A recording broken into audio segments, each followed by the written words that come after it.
Hello and welcome to the Dads of Football. Make sure to like and subscribe, and thank you for watching and continuously seeing us on this journey.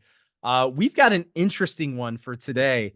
This is not our typical, hey, let's take a look at the draft. This is more of a reaction video. We are reacting to some public comments that were made by a former NFL great. I will say he was great at a period of his time. It's Cam Newton talking on Club Shay Shay, which just kind of sounds funny to say Club Shay Shay. I don't know why. It's one of my favorite names for a podcast. But Yeah. he made some very interesting comments that got a lot of attention in terms of his comments about Kirk Cousins. And he said a number of things about Kirk Cousins. Josh, would you like to summarize his take on Kirk Cousins? Yeah, I mean, I think the simplest way to put it is Cam Newton at 32 years old, 33 years old, 34, whatever he is now, Hmm. is bitter that he's still not playing in the NFL and that Kirk Cousins is still playing and signed a massive $180 million contract, implying that the only reason why he got that money was because he was white. Um, And I'm gonna give the exact one of the quotes here. yeah. Um, and this is quoted directly from Club Shay Shay. I'll include this article, which is basically like a summary of what happened. It's heavy.com. You'll see it down below in the comments. So now Cousins is coming back. You're giving this person the money coming off of a serious injury. So how am I supposed to feel? Because the same questions and the same concerns that you had with me, obviously you done overlooked that. And if you give Kirk Cousins my resume, he probably would have got more money, but I'm tripping, but I'm bitter, but I'm mad. And there's more. I'm going to end quote on that one. Yeah. Those were his comments about Kirk Cousins. So the big question is, does Cam Newton have a point, and is he in the right? So, for me, I've watched the video from Shay Shay. I didn't Club Shay Shay. I haven't watched the entire thing, but I watched the 10-minute clip where they're talking about NFL players and quarterbacks and what running backs are going to do today. And he says a bunch of really nice things about Christian McCaffrey and all of that. That's all great. Um, my frustration with his comments and specifically his take on if you give Cam Newton or if you give Kirk Cousins my resume or um, something along those lines that he probably makes more money. First and foremost, I think Kirk Cousins got overpaid. I don't really think that's truly debatable. Um, to pay him what they did, I think the hope is you bring in someone that can distribute the ball, that's not going to turn it over at a high clip, and because of the weapons that are there, that things will turn out great, right? You got a guy who's got a 66% Kirk Cousins, 66%, 66.9% completion percentage over the course of his career, has thrown 270 touchdowns to 110 picks. I understand the logic there. That being said, Cam Newton only has a point in the fact that their career numbers aren't entirely that far off. Absolutely fine, right? When you look at it, they both have started. Cam Newton, 148 games. Kirk Cousins, 150 games. Yards per game, though, is where we start getting a change, right? Kirk Cousins has thrown for 263 yards a game that's his average.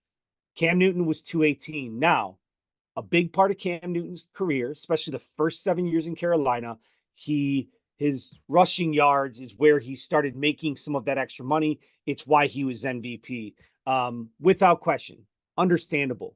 Uh, However, before Cam Newton's career ended, he had 3 mediocre to terrible years in the NFL. Now, up until that point, he was a very good quarterback. And that's where I think when you say NFL great, I think it's hard to dismiss that from 22 years old to 30 years old, Cam Newton was a very good player. He just hit that mark where his body got too beat up, maybe because of all those rushing yards. Um, but that being said, the last 3 years, Kirk Cousins has played at a very, very high level. And if he doesn't get hurt last year, we might be talking about him having 4,000-yard seasons in a row. Because Mhm. through 8 games, he'd already thrown for over 2,300 yards. So, yeah, you can take total stats and you can package it and work the narrative any way you want, Cam Newton. The reality is his final 3 years leading up into the year he got injured and what he was doing in the season he got injured, he's thrown for over 4,000 yards, something Cam Newton did one time. One time. Well, and I I, think you said a lot there, and I think what you're saying is incredibly valid.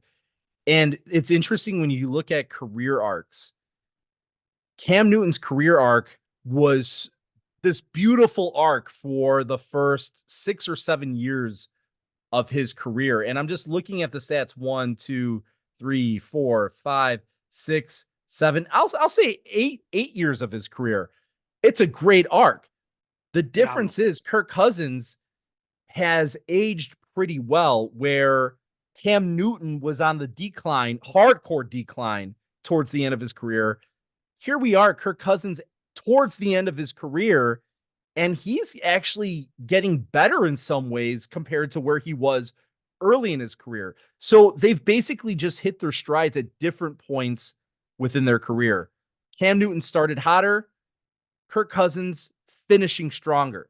And I think that's all there is to it. And if you're going to reward a guy for finishing strong, I don't think there's anything wrong with that. Now, again, I think, like you, that Kirk Cousins got overpaid. I would never have given him that much money. However, if we're talking about the going rate for quarterbacks right now, everything is inflated. I mean, you go to the grocery store, everything's inflated. The NFL is no different. Quarterbacks are inflated. I mean, uh, what's his name in the Giants quarterback, Daniel Jones? Dan Jones.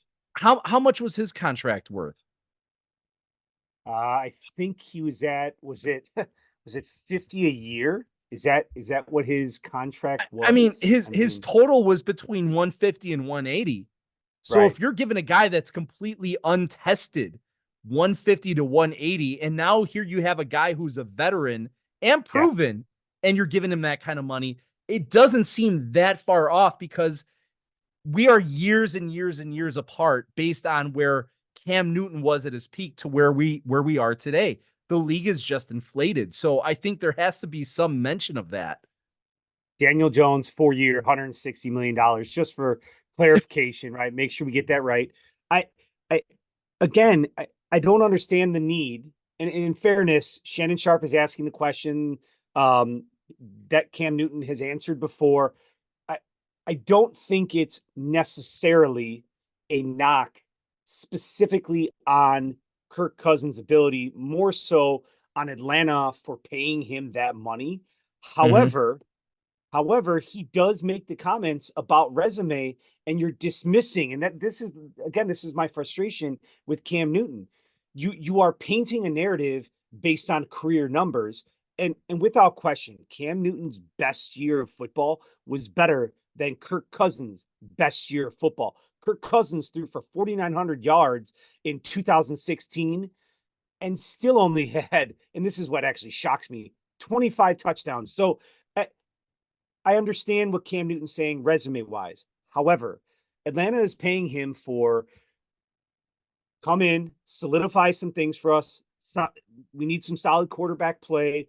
They're clearly going to bring in a young quarterback to learn under him. And it just frustrates me that we continue to pretend like Kirk Cousins is a terrible quarterback or that the quarterbacks that Atlanta has had aren't good enough. Because at one point they start talking about Matt Ryan, right? And this is Club Shay Shay, this is Mhm. Shannon Sharp, and the comments that Cam Newton makes along the lines of, well, he basically, and I'm paraphrasing, he had great Tony Gonzalez to throw to, and then Shannon Sharp says, oh, he also had Roddy White and Julio Jones, and Cam Newton goes, all you need is Julio Jones. Matt Ryan threw for almost 63,000 yards in the NFL in 14 years, just 3 more years than Cam. And I just, or 4 more years, I'm sorry. I don't understand how One, you're going to start with the shots on Cousins. Okay, fine. He's overpaid. We agree with that. But let's not pretend like he's a terrible quarterback. But then now we're going to take shots on Matt Ryan, a guy who, for the better part of his career, threw for 4,000 plus yards a year, who was an MVP at one point in time in 2016, who took his team to the Super Bowl. So let's not pretend it was just the weapons around him. Let's stop pretending like Cam Newton's end of his career, it was in any way, shape, or form unfair to him. He threw for 8 touchdowns and 10 picks his last year. His second to last year. Second to last year. Yeah, it got worse his last year. Correct. Yeah. My frustration comes with he was overpaid, sure, fine. But let's not pretend like the guy can't play quarterback. I mean, in his career, he's got 270 touchdowns, so 110 picks. Cam Newton, 194 to 123. Kirk Cousins has 76 wins in his career. Cam Newton has 75. So those things are a wash. But the touchdown to interception isn't. Again, it's just frustrating. He's overpaid. Fine. Just say that. Just say, well, that's a lot of money to pay someone at the probably final 4 or 5 years of their career. Fine. But let's not pretend like he's done nothing. And then to take shots on Matt Ryan is just mind blowing to me. He's the best quarterback in the history of Atlanta. Period. He was that guy for a major part of his career. I mean, unbelievable to me. If Cam Newton had the stats to back up his point, obviously you and I being English teachers, we'd say, wow, that's a great argument. The argument's not there. You just laid out a great point to counter everything that Cam Newton said. And let's throw something else here, going back to my point about career arcs. If you go back and look at Cam Newton's stats, statistically, the best year of his career was his rookie season. Yeah. The first season of his career is the only one he threw for over 4,000 yards.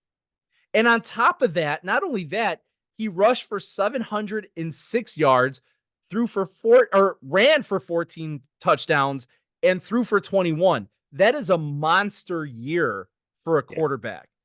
It was his first year. So again, when your arc peaks at the beginning and everything starts to kind of skew down, and then all of a sudden when you get into those last 3 years, it just like the stock ticker, it just falls through the roof. Yeah. It just levels out. And you see a guy who was capable of being, a 3,000 yard passer now diving down into 500 yards. And then his 1 year experiment in New England was 2,600 yards. And then as a backup for Carolina, 600 yards. The magic was gone at that point. And again, the reason why is probably for a variance of differences, but everybody's different. Everybody's body is different. And then the abuse you put on your body is different. He put a lot of abuse on his body because he was such a physical athlete and he was such a strong runner. But you're going to take the hits and you're going to get worn down. And he got worn down faster. Otherwise, he probably could have preserved his career a lot longer had he not taken some of the shots that he took. I almost wish that he would, for the most part, as part of his narratives, acknowledge that the year he had in 2015, he accounted for 4,500 yards, 45 touchdowns, passing and rushing. He's the MVP of the league. They went to the Super Bowl. It's all great stuff. He's a phenomenal player. And if he didn't destroy his body, I have no doubt he's still playing. And he would make more than Kirk Cousins. But because of your style of play, because of how hard you went at it, your body broke down. And that's unfortunate. Let's not begrudge somebody for getting paid. Let's not begrudge another player for being able to make money because the last 3 or 4 years of their career have warranted a little bit of money. Now, again, overpaid, absolutely. There should be a brethren of quarterbacks where you guys lift each other up instead of tearing each other down. Yes. And it sounds like sour grapes when you have a quarterback that again thrived at the top of the league for so long, taking a shot at another quarterback just because he's Yep. getting paid. It's like you should be saying, congratulations, you're getting paid after your hard work, not taking shots at the guy. And back to your point about 2015, he did all those great things. What wasn't great? Yeah. His 59.8% completion rating. Right. And it's just, and I mean, what quarterback has those numbers yet didn't throw better than 60% completions? I mean, slightly different NFL, but in that same NFL, the other quarterback he took a shot at in Club Shay Shay in the same year, in 2015, 66% completion percentage, 4,600 yards passing. I just, again, you're taking shots at quarterbacks needlessly, especially Matt Ryan. The Kirk Cousins thing, again, we can agree, overpaid. However, he's done enough to warrant getting paid to still play quarterback in the NFL by a desperate franchise, hoping to surround the young players with a veteran that can help get them there. Although he's only got one playoff win, acknowledged, again, overpaid. But to take the shots at Matt Ryan, that's where you just lost me. I mean, he, again, best quarterback in the history of Atlanta, period. Maybe not most exciting. Michael Vick was ridiculous, but best quarterback in the history of Atlanta. Well, I think you said everything that needs to be said. Great statistical analysis there. That's our reaction. Make sure to like, subscribe, and we will see you next time.